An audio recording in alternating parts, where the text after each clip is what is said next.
आपका यूनिक प्रज्ञान यूट्यूब परिवार में मैं प्रज्ञान सर हार्दिक स्वागत करता हूं, वंदन करता हूं, अभिनंदन करता हूं। प्यारे साथियों, हम लोग अध्ययन कर रहे थे प्रयोगवाद से संबंधित विगत वर्ष पूछे गए प्रश्नों का व्याख्यात्मक हल। तो इस अध्ययन श्रृंखला में हम लोग आज की पाठचर्या को वहीं से प्रारंभ करने वाले हैं जहां पर कल की पाठचर्या में लिया था विराम। तो आज की उस पाठचर्या को वहां से प्रारंभ करें। इससे पूर्व अगर वीडियो को पहली बार देख रहे हैं तो चैनल पर नए हैं तो कृपया चैनल को सब्सक्राइब, वीडियो को लाइक और शेयर करना बिल्कुल ना भूलें। तो बिना समय गंवाए प्रारंभ करते हैं पाठचर्या को और देखते हैं आज की पाठचर्या का पहला प्रश्न।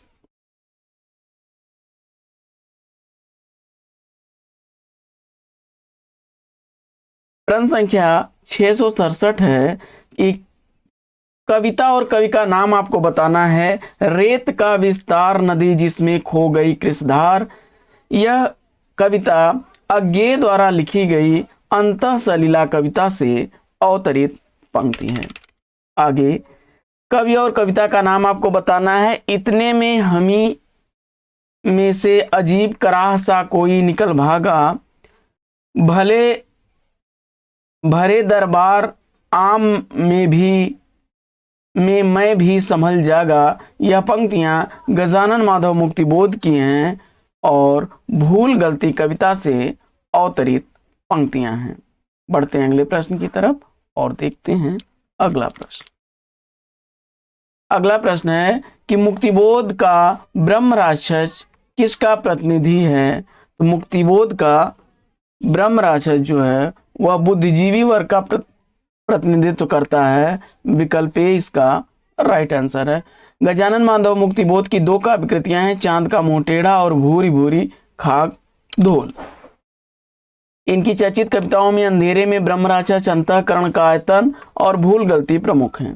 आगे मैंने देखा एक बूंद सहसा उछली सागर के झाग से, रंग गई क्षण भर ढलते सूरज की आग से। उपयुक्त पंक्तियां किस कवि की हैं, इसका आपको जवाब बताना है और यह पंक्तियां अज्ञेय जी की पंक्तियां हैं। विकल्प ए इसका राइट आंसर है।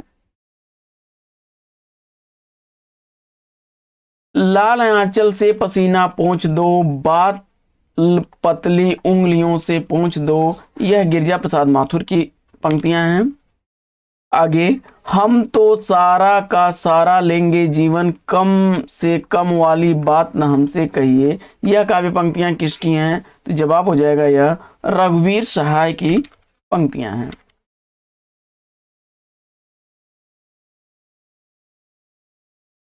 किंतु हम हैं दीप, हम धरा नहीं हैं, स्थिर समर्पण है हमारा, हम सदा से दीप के स्रोत स्विनी के। यह पंक्तियां अज्ञेय की हैं। वहीं मैं नया कवि हूँ इसी से जानता हूँ, सत्य की चोट बहुत गहरी होती है। सर्वेश्वर दयाल सक्सेना की पंक्ति है। वहीं अब अभिव्यक्ति के सारे खतरे उठाने ही होंगे, तोड़ने होंगे मठ और गढ़ सभी। गजानन माधव मुक्तिबोध की पंक्तियां हैं। आगे जमीन पक रही है कविता संग्रह किसका है, तो यह केदारनाथ सिंह द्वारा लिखा गया काव्य संग्रह है। विकल्प डी इसका राइट आंसर है। केदारनाथ सिंह के अन्य काव्य संग्रहों की बात की जाए तो अभी बिल्कुल अभी, टालस्टॉय और साइकिल यहाँ से देखो प्रमुख है। वहीं बाबा नागार्जुन का नाम वैद्यनाथ मिश्र था और इनका साहित्यिक उपनाम मैथिली में यात्री उपनाम से रचनाएं करते थे। संस्कृत और मैथिली में यात्री उपनाम से रचनाएं करते थे। इनकी प्रमुख रचनाओं में युगधारा, खिचड़ी के विप्लव, देखा हमने, तुमने कहा था, भस्मांकुर और सतरंगी पंखों वाली है। वहीं नरेश मेहता दूसरे शतक के कवि हैं। इनकी प्रमुख रचनाओं में वन पाखी, बोलने दो चिड़ को, चैत्या, उत्सवा आदि प्रमुख हैं। केदारनाथ अग्रवाल प्रगतिवादी कवि हैं। इनकी प्रमुख रचनाओं में युग की गंगा, नींद के बादल, अपूर्वा, आत्मगंध, जमुन जल तुम, फूल नहीं रंग बोलते हैं, गुल मेहंदी, लोक और आलोक प्रमुख रचनाएं हैं। इसके बाद साथियों गीत फरोश में कवि क्या कहना चाहता है यह आपको बताना है। गीत फरोश में कवि क्या कहना चाहता है, तो जवाब हो जाएगा दूसरों के मनमाफिक कविता लिखने और बेचने के लिए कवि विवश है। विकल्प 20 का राइट आंसर है। गीत फरोश भवानी प्रसाद मिश्र द्वारा 1953 ईस्वी में लिखा गया काव्य संग्रह। इनके अन्य काव्य संग्रहों की बात की जाए तो अंधेरी कविताएं 1968 ईस्वी, चकित है दुख 1968 ईस्वी, गांधी पंचसती 1969 ईस्वी, बुनी हुई रस्सी 1971 ईस्वी, इदम नमम 1977 ईस्वी और संप्रति 1982 ईस्वी की प्रकाशित रचनाएं हैं भवानी प्रसाद मिश्र की। हिंदी में प्रयोगवाद का प्रवर्तन किस काव्य संकलन से माना जाता है? प्रयोगवाद का संकलन तार सप्तक से माना जाता है। 1943 ईस्वी में अज्ञेय जी के संपादन में तार सप्तक का प्रकाशन हुआ। इसमें इन्होंने इन 7 कवियों को राहों का अन्वेषी कहा है। दूसरे सप्तक का संपादन 1951 ईस्वी में होता है। कुरुक्षेत्र रामधारी सिंह दिनकर की तथा साध्य वीणा अज्ञेय की रचना है। निम्नलिखित रचनाओं में से कुंवर नारायण जी की लिखी रचना इसमें से कौन सी है? तो जवाब हो जाएगा मेरे साक्षात्कार। पारो और इमृतिया नागार्जुन की रचना है। बात की बात शिवमंगल सिंह सुमन की कविता है। कुंवर नारायण की अन्य रचनाओं में चक्रव्यूह, आत्मजयी, परिवेश, हम तुम, आमने सामने और बाज श्रवा के बहाने प्रमुख हैं। वहीं शिवमंगल सिंह सुमन की रचनाओं में हिल्लोल, पर आंखें नहीं भरी, नवयुग के गान, प्रलय सृजन, गुनिया का यौवन, कलकत्ते का अकाल, चल रही कुदाल प्रमुख रचनाएं हैं। जबकि बाबा नागार्जुन की रचनाओं में युगधारा, सतरंगे पंखों वाली, प्यासी पथराई आंखें, तुमने कहा था प्रमुख रचनाएं हैं। इसके बाद निम्नलिखित रचनाओं में से नरेश मेहता की रचना कौन सी नहीं है, यह आपको बताना है। तो इन रचनाओं में नरेश मेहता की रचना कौन सी नहीं है, इसका आपको जवाब बताना है। तो महाप्रस्थान नरेश मेहता की रचना है। अरण्या नरेश मेहता की रचना है।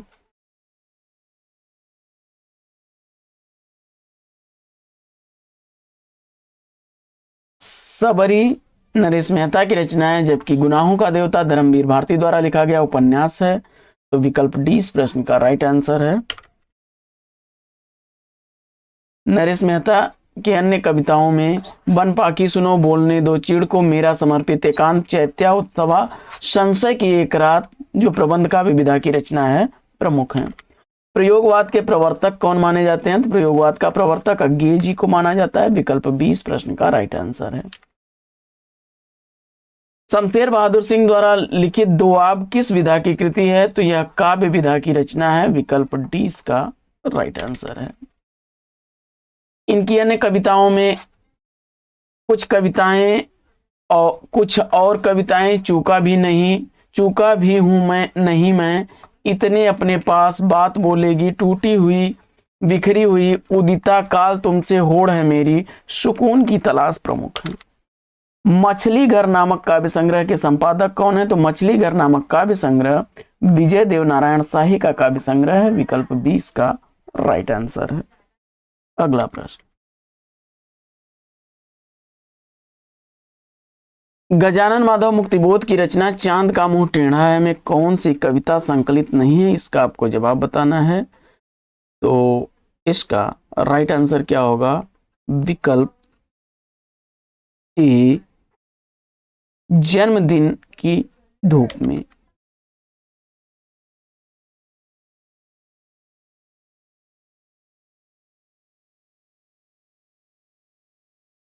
अगला प्रश्न है कि इनमें से कौन रचनाकार तार सप्तक में सम्मिलित नहीं है? तो जवाब हो जाएगा विकल्प डी, केदारनाथ सिंह। केदारनाथ सिंह जो हैं ये तार सप्तक में नहीं है। तार सप्तक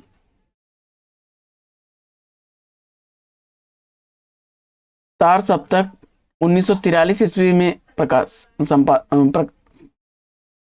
1943 ईस्वी में अज्ञेय के संपादन में तार सप्तक का प्रकाशन हुआ, जिसमें रामविलास शर्मा, अज्ञेय, मुक्तिबोध, गिरिजा कुमार माथुर, भारत भूषण अग्रवाल, प्रभाकर माचवे और नेमी चंद्र जैन हैं। वहीं केदारनाथ सिंह तार सप्तक के कवि न होकर के तीसरे सप्तक यानी तृतीय सप्तक के कवि हैं। अज्ञेय द्वारा संपादित 4 सप्तकों में से 3 कवित्रियां भी संकलित हैं। तो वो कौन कौन सी हैं? तो कीर्ति चौधरी, शकुंतला माथुर और सुमन राजे। विकल्प 20 का राइट आंसर है।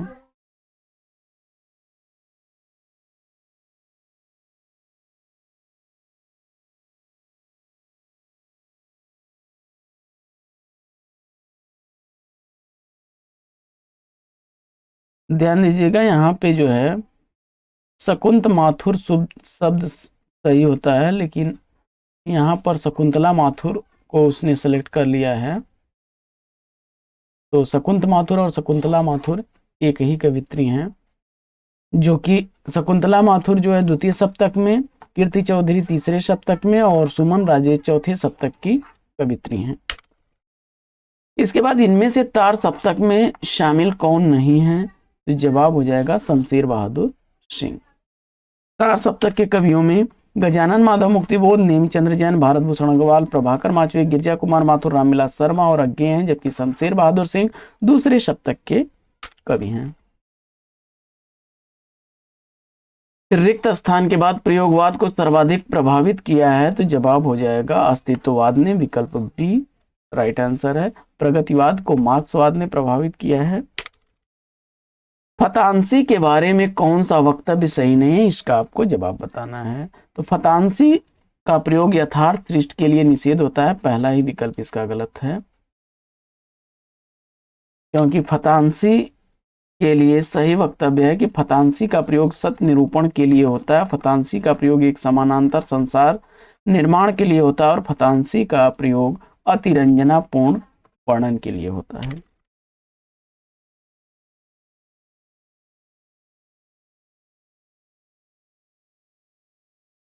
देखते हैं आगे। अगला प्रश्न है कि मुक्तिबोध की किस पुस्तक को प्रतिबंधित किया गया था? तो जवाब हो जाएगा भारत इतिहास और संस्कृति। भारत इतिहास और संस्कृति जो है यह पुस्तक मुक्तिबोध की प्रतिबंधित पुस्तक है। इसमें मध्य प्रदेश शासन द्वारा भद्रता और नैतिकता के विरुद्ध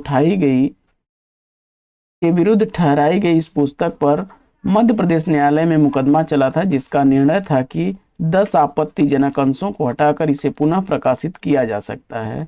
इस पुस्तक की भूमिका में मुक्तिबोध ने लिखा कि यह इतिहास की पुस्तक नहीं है, इस अर्थ में कि सामान्यतः इतिहास में राजाओं, युद्धों और राजनीतिक उलटफेरों का जैसा विवरण रहता है वैसा इसमें नहीं है। युद्धों और राजवंशों के विवरण में न अटक कर मैंने अपने समाज और उनकी संस्कृति के विकास पथ पर अंकित किया है। प्रियमवद निम्नलिखित में से किस कविता से संबंधित पात्र है? तो जवाब हो जाएगा विकल्प बी असाध्य वीणा। आगे, प्रयोग अपने आप में इष्ट नहीं है वरन वह साधन है, यह कथन किस वाद से संबंधित है? तो जवाब हो जाएगा प्रयोगवाद से संबंधित अज्ञेय का कथन है,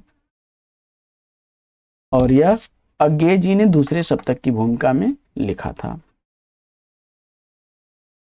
आगे, एक दूसरे से भिन्न नए नए विचारों एवं रचना शैलियों के जो 7 कवि प्रयोगवाद के कवि के रूप में प्रसिद्ध हुए हैं, उनकी कविताओं के संग्रह का सही नाम क्या है? जवाब हो जाएगा तार सप्तक, विकल्प डी इसका राइट आंसर है। तार सप्तक में रामविलास शर्मा, अज्ञेय, गजानन माधव, मुक्तिबोध, गिरजा कुमार माथुर, भारत भूषण अग्रवाल, प्रभाकर माचवे और नेमिचंद जैन है।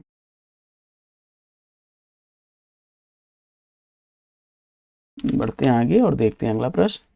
अगला प्रश्न है कि प्रयोगवाद का जन्म छायावाद और किसकी रूढ़ियों की प्रतिक्रिया में हुआ था? तो इस प्रश्न का जवाब हो जाएगा विकल्प सी प्रगतिवाद के। 1918 से 1936 का जो कालखंड है वह छायावाद का है और 1936 से 1943 का कालखंड प्रगतिवाद के नाम से जाना जाता है। वहीं 1943 से 53 तक का कालखंड हिंदी साहित्य में प्रयोगवाद के नाम से जाना जाता है। भवानी प्रसाद मिश्र की कविताएं किस सप्तक में संकलित हैं? तो भवानी प्रसाद मिश्र की कविताएं दूसरे सप्तक में संकलित हैं, विकल्प 20 का राइट आंसर है। दूसरे सप्तक का जो प्रकाशन है वह 1951 ईस्वी में होता है। भवानी प्रसाद मिश्र जी को सहजता का कवि कहा जाता है और इनकी चर्चित कविताओं में कमल के फूल, सतपुड़ा के जंगल, वाणी की दीनता, टूटने का सुख और गीत फरोश प्रमुख हैं। आगे, कौन सी काव्य कृति गिरजा कुमार माथुर की नहीं है? तो बुनी हुई रस्सी यह भवानी प्रसाद मिश्र की रचना है। बाकी शिला के पंख, छाया मत छूना और नास का निर्माण गिरजा कुमार माथुर की रचनाएं हैं। इसके अलावा साक्षी रहे वर्तमान पृथ्वी कल्प, यह भी रचनाएं गिरिजा कुमार माथुर की हैं। धर्मवीर भारती की काव्य कृति कनुप्रिया में किसका वर्णन है? धर्मवीर भारती द्वारा लिखी गई जो काव्य कृति कनुप्रिया है, इसमें राधा के नवीन रूप का वर्णन देखने को मिलेगा। विकल्प ए इसका राइट आंसर है। इस काव्य में राधा और कृष्ण के प्रेम का चित्रण किया गया है। धर्मवीर भारती मूलतः प्रेम के कवि हैं। इनकी प्रमुख रचनाओं में ठंडा लोहा, अंधा युग, कनुप्रिया, 7 गीत, वर्ष और देशांतर हैं। आगे, हमें प्रयोगवादी कहना उतना ही सार्थक या निरर्थक है जितना हमें कवितावादी कहना, यह कथन किसका है? तो यह सच्चिदानंद हीरानंद वात्स्यायन अज्ञेय जी का कथन है। विकल्प ए इस प्रश्न का बिल्कुल सही जवाब है। दूसरे सप्तक की भूमिका में इस कथन को कहा था अज्ञेय जी ने कि हमें प्रयोगवादी कहना उतना ही सार्थक या निरर्थक है जितना हमें कवितावादी कहना। आइए बढ़ते हैं आगे और देखते हैं अगला प्रश्न। अगला प्रश्न है कि कविता में कहने की आदत नहीं पर कह दूं, वर्तमान समाज में मैं चल नहीं सकता, पूंजी से जुड़ा हुआ हृदय बदल नहीं सकता, ये पंक्तियां इनमें से किस कवि की हैं? तो जवाब हो जाएगा गजानन माधव मुक्तिबोध की पंक्तियां हैं। विकल्प बी इस प्रश्न का राइट आंसर है। इसके अलावा इनकी एक अंधेरे में कविता से पंक्ति बड़ी चर्चित है कि अब अभिव्यक्ति के सारे खतरे उठाने ही होंगे, तोड़ने होंगे मठ और गढ़ सभी। आगे, निम्नलिखित में से कौन सा काव्य संग्रह सच्चिदानंद हीरानंद वात्स्यायन अज्ञेय का नहीं है? तो जवाब हो जाएगा विकल्प बी भूरी भूरी खाक धूल, यह गजानन माधव मुक्तिबोध की रचना है। इसके अलावा इत्यलम, इंद्रधनुष रौदे हुए और हरी घास पर क्षण भर, ये रचनाएं अज्ञेय जी की हैं। हरी घास पर क्षण भर 1949 ईस्वी, इंद्रधनुष रौदे हुए 1957 ईस्वी और इत्यलम 1946 ईस्वी का अज्ञेय का काव्य संग्रह है। इन काव्य संग्रहों के अलावा भग्नदूत, चिंता, बावरा हेरी, अरियो, करुणा प्रभामय, आंगन के पार द्वार, कितनी नावों में कितनी बार, ये प्रमुख रचनाएं जो हैं अज्ञेय जी की हैं। आगे, इनमें से कुंवर नारायण का काव्य संग्रह कौन सा है? इसका आपको जवाब बताना है। तो प्रश्न संख्या 698 का राइट आंसर हो जाएगा हाशिए का गवाह। विकल्प डी इस प्रश्न का बिल्कुल सही जवाब। आगे, इनमें से कौन सी रचना धर्मवीर भारती की नहीं है? तो जवाब हो जाएगा विकल्प डी हरी घास पर क्षण भर, यह धर्मवीर भारती की रचना नहीं है, यह अज्ञेय की रचना है, यह अज्ञेय द्वारा लिखी गई रचना है। बाकी अंधा युग, ठंडा लोहा और कनुप्रिया, ये जो हैं रचनाएं धर्मवीर भारती की हैं। 1949 ईस्वी का प्रकाशित यह काव्य संग्रह अज्ञेय का है। तो साथियों, आज की इस पाठचर्या में ले लेते हैं यहीं पर विराम। फिर मिलेंगे आपसे अगले वीडियो में एक नए प्रकरण, एक नए टॉपिक, एक नए अंदाज में। तब तक के लिए लेते हैं आपसे विदा। आपका जीवन मंगलमय हो। बेस्ट विशेष बेस्ट ऑफ लक। जय हिंद साथियों।